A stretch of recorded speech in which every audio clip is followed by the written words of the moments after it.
How do you become wealthy outside of your home country? And if your home country is, as mine is, the United States, how do you become wealthy without access to one of the world's largest economies? That's a question people ask me, and today I'm going to answer it.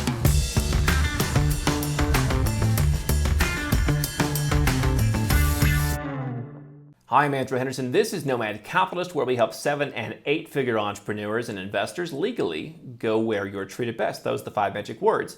I got a comment/question recently from someone who honestly I don't think wants an answer to their comment or question, but I'm going to share it with you for the purpose of giving you my thoughts on becoming wealthy outside of your home country. It's something that was unthinkable years ago, and in fact, for centuries, people have been moving to countries like the UK, later the U.S., to become successful. People who came who maybe weren't successful in their home countries, and they or their children became fabulously successful in the West. I've said for some time that the tide is turning. You have countries like Singapore now, which Jim Rogers said in the 2000s, if you want to become wealthy, you go to Asia. So the tide is turning, but not that many people realize it. And so this question was asked and said, leaving America sounds like a great idea, but this is still the world's largest relatively open economy. Where else can one generate the wealth opportunities one can find here? Show me the place and I'll look into it, but I'm highly skeptical. The United States is a nation, he says, of 330 million, mostly English-speaking people with a developed consumer base. Yes, there are challenges, but this is still the best game in town. Show me something comparable and I will listen. Now again, I understand a lot of people feel that way. I understand a lot of people watch their country's news. They like to be patriotic. These are the kinds of phrases, it's still the best game in town, show me something and I'll listen. Somehow I think I'm not going to convince this person, but here's what I'll say. First of all, there is this great idea that if people are still coming to your country, it must be a great country. Let me tell you, people are going to a lot of countries. I live in Malaysia, for example, part of the time. There are people who are trying to get into Malaysia illegally. Every once in a while, you'll open up the Star newspaper and you'll see that they nailed a bunch of Burmese or Pakistani or Bangladeshi illegal immigrants, and they were deporting them by the hundreds. People are trying to get into lots of different countries for economic opportunity. And if you don't have money, then you're probably going to try and get into the best place that you can get into that offers you some kind of better opportunity. If you live in parts of Central America, that place may be Mexico. Now, hey, a lot of people are following my advice. If you're going to move, you might as well move. They're saying, hey, forget Mexico. I'm going to the United States. But the fact that we talk to 7- and 8-figure entrepreneurs, which this person clearly understands, that are looking for business and investment opportunities, if you are illegally entering a country, if you are going somewhere as an economic migrant, you have a much different perspective than someone who has $1 million or $10 million or $100 million to invest, or someone who's got a very successful business who's paying a lot of taxes and wants to go somewhere else. So no doubt, it is the best game in town for many people. But let's talk about that. First of all, you can leave the United States. You can leave any country in the West, by and large. And you can continue to invest there. You can live as an American overseas and take advantage of certain tax benefits on your business and continue to invest in the United States. You can give up your U.S. citizenship and you can continue to bank and invest and own real estate and buy stocks and make investments. Now, there may be certain things that you want to do once you change that citizenship status. Or if, let's say, your home country is Canada and you're living in Canada, there may be certain things to do when you change your residence status. But you can continue to invest in those markets. Yes, the United States is a relatively open market, which means that foreigners of all stripes generally can invest there. And so if the issue is, hey, I am an entrepreneur who doesn't see the benefit of remaining in the United States for my business. I don't want to hire there. I don't want the complications of running a business there. Maybe I don't want to even be a citizen.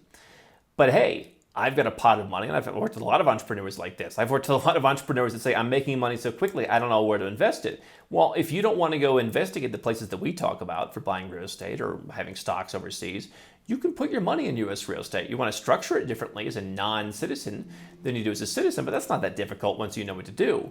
And so if the goal is investing in the U.S., listen, we had Robert Kiyosaki at our Nomad Capitalist Live conference earlier this year. And he talks about he puts all his money into real estate, and it's very tax advantageous. If you're putting every dime into real estate, then perhaps, listen, you should live in the United States. Now, I think that being a wealthy person is going to be very much out of vogue in the U.S. and other Western countries. And so Robert Kiyosaki also talked about, and he said it over and over, 3 days. Where can you get in 3 days when it hits the fan? when they take your freedoms away, when people come with pitchforks for you. And so from my perspective, listen, I happen to think there are better opportunities somewhere else for especially people who are 7 and 8 figure entrepreneurs. You've got $1 to $10 million, some of that to invest. You can find plenty of stocks. You can find plenty of REITs. You can find plenty of real estate investments or real estate funds where you will get higher yields. You will have the same tax advantages, if not better. You will have less government, putting their finger on the scale to influence who should pay their rent or what should happen or if your property should be taken away. But if you want to invest in the U.S., you can do that. And so, renouncing your citizenship even doesn't stop your ability to invest in the U.S. So if that's the issue, then why not go where you're treated best? Why not go where you can live a better lifestyle, have a better social life? Why not go where you can have lower taxes on your active income, such as a business, or on your crypto or something like that? Why not do that? Now, my best stock performance for the year has been in India. Indonesia's done pretty well for me. I've had a little bit lesser performance in some markets with the currencies have gotten banged up, like Brazil has not done as well. Singapore's had some pretty good deals. Listen, if you want to look at, for example, yields, again, I'm not a financial advisor, I'm just reporting the facts. I mean, look at some of the banks in Europe. They pay a higher dividend yield than the banks in the U.S. would. You look at certain REITs, you can get higher yields overseas on real estate investments.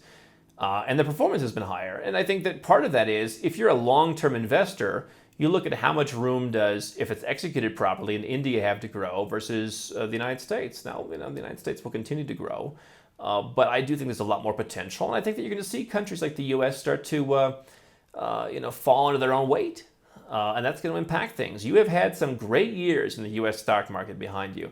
Is that going to continue? Are other stock markets going to outpace it? Again, not a financial advisor, not giving you financial advice, but my bet is to be diversified and to take advantage of markets that other people aren't as focused on. I also think that if you're an American, you are not as focused on what's happening in other countries. I mean, it's for the same reason that many Americans say, there's nowhere to go, I trucked, I can't leave. I said, where did you check? I looked at Canada, I looked at Australia, I looked at France, they're all the same, they have the same problems. Yeah, I don't suggest you move to France. I suggest you look further afield. And so, again, I've always talked about Cambodia, for example. Airbnb in markets like that, wide open. In fact, in a country like Georgia, the government encourages it. In Western countries, the government's actively shutting it down. You never know. They could shut it down at any time. And you're seeing that in cities across the Western world. You've had governments in the last year and a half that have told people, don't worry about paying your rent. Well, I look at my investments in other countries. Everyone's been paying their rent because people were allowed to go to work. People were told to pay their rent. Life continued in that regard. And so I don't want all my investments to be tied to markets where the government is really trying to put its finger on the scale. I also think that if you're starting a new business, the person's asking, show me the place where I can generate wealth opportunities. Well, let me tell you, I've worked with a handful of people from South Africa over the years who have businesses across Africa. I've known them as friends, and occasionally I've worked with one or two of them. The returns they're making on relatively simple businesses are insane. Now, they know Africa, and I don't know that if you're a young person, you really need to go there and understand Africa, and you need to learn about it. I think the same thing would apply in places in Asia. Perhaps Asia has a little bit lesser learning curve. But the returns they're making on starting a concrete moving business or a bakery, I mean, some of it is just insane, or, moving parcels around. You're not going to have that in a Western market. So if I'm a venture investor and I understand those markets, I see more potential in those investments. You look at some of the stocks in the U.S., you look at some of the businesses for sale in the U.S. When I've looked at businesses for sale recently, some of the valuations in these Western markets are insane. Why? Well, because everyone has access to super cheap money. So what happens when some of that cheap money changes just a little bit? That's not really the case. You don't have so much of that in these emerging markets. And so for me, as you may not believe it, but a relatively risk-averse person, investing in up-and-coming markets, investing in places that are not flush with cheap money, that are not the talk of the town, are actually, in my opinion, much safer. If I'm going to start a business, I would not start a business in the United States. If I'm going to start a high-level business, if I'm going to start Nomad Capitalist, right? Obviously, I put my money where my mouth is. I started Nomad Capitalist overseas. And I have benefited dramatically from that in terms of tax treatment, in terms of whom I can hire and the costs, and as well as just the lifestyle. So if you're starting some kind of high-level service business, or you're investing, starting a software business or something, why would you want to stay in a Western country and pay their increasingly high tax rates, deal with their increasingly complex, labor laws, and get sued all the time? Why would you want to do that? On the other hand, if I'm starting a brand new business and I'm someone who's young, or I want to participate, or I want to invest in interesting businesses, I think you've got opportunity in some of these places. And people want to poo-poo it. So much it's like, oh, well, that's Africa. Listen, I'm not very heavily invested in Africa. I have, I think, a little bit of exposure, but through some funds and what have you. But if you wanted to go and put the time into learning how to do that, I think you would see better returns. So the world is changing. I'm not saying there's not a place for the United States. I'm not saying you should invest there. Certainly, there are places in the United States where you can earn very high yields on real estate. By the way, I've been there, done that.